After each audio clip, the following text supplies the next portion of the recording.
السلام عليكم إخواني المتابعين. في هذا الفيديو سنتعرف على موعد مباراة النصف النهائي بين فرنسا وإسبانيا بتوقيت تونس والجزائر والمغرب وتوقيت مصر والسعودية. قبل ذلك لا تنسونا بالاشتراك وتفعيل الجرس. تابعوا معي لنتعرف على التفاصيل.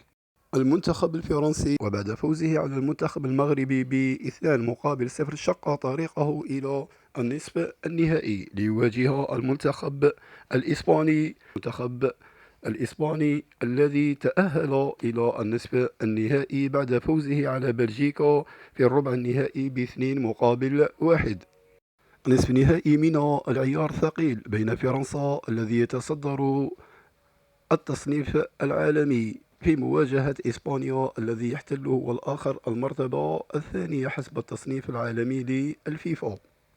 موعد المباراة يوم الثلاثاء 14 جويلية 2026 بملعب دالاس على الساعة 10 ليلا بتوقيت مصر والسعودية، والساعة 8 مساء بتوقيت تونس والجزائر والمغرب.